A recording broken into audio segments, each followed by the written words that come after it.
पहली किताब है ब्रिगेडियर जॉन डाल्वी द्वारा लिखी गई मशहूर पुस्तक हिमालयन ब्लंडर, जिसका हिंदी अनुवाद इस वक्त मेरे हाथ में है। ब्रिगेडियर डाल्वी ने 1962 का युद्ध लड़ा था।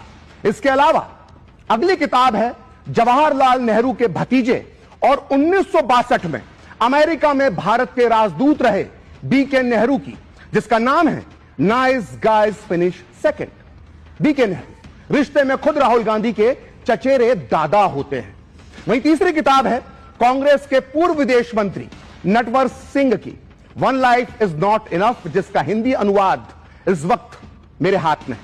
नटवर सिंह गांधी परिवार के बेहद खासम खास थे और इसके अलावा मेरे हाथ में स्वयं जवाहरलाल नेहरू का लिखा वो पत्र है, वो लेटर है जो उन्होंने अमेरिका के तत्कालीन राष्ट्रपति जॉन एफ कैनेडी को चीन युद्ध के समय भेजा था।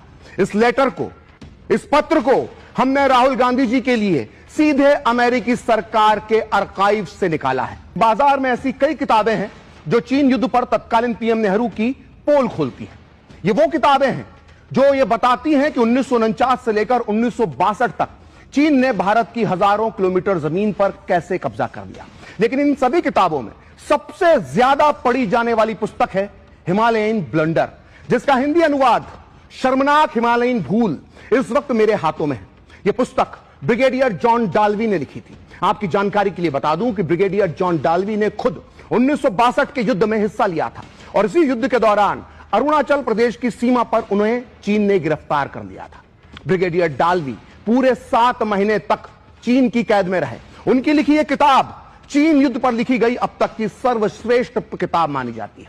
पिछले 56 सालों में इस किताब की लाखों प्रतियां बिक चुकी हैं, लेकिन अफसोस इस बात का है कि राहुल गांधी और कांग्रेस के नेताओं ने शायद यह किताब नहीं पढ़ी है। अगर पढ़ी होती तो आज इस तरह के बयान नहीं दे रहे होते। ब्रिगेडियर जॉन डाल्वी ने अपनी किताब हिमालयन ब्लंडर के पेज नंबर 50 पर लिखा है कि सार्थक बहसों के बिना आज्ञाकारी संसद के साथ और भक्त जनता के चलते नेहरू सिर्फ अपनी समझ पर भरोसा करते थे। वो भारत चीन विवाद के शांतिपूर्ण समाधान की अपनी प्रिय कोरी कल्पनाओं में विचरण करते रहे। डाल्वी आगे लिखते हैं कि नेहरू अपने विरोधियों का मुंह तो बंद कर सकते थे, लेकिन अपनी कमजोर सैनिक चौकियों पर चीन को काबिज होने से नहीं रोक पाए। 1959 में खेंजेमाने और लोंगजू से मिले गंभीर सबक के बाद भी हमारी राजनीतिक और सैन्य सोच निष्क्रियता और आलस से ग्रस्त रही। हमने कुछ भी नहीं सीखा। तो ये लिखा है ब्रिगेडियर जॉन डाल्वी ने द हिमालयन ब्लंडर नाम की मशहूर पुस्तक में, जिन्होंने खुद चीन के युद्ध में हिस्सा लिया था।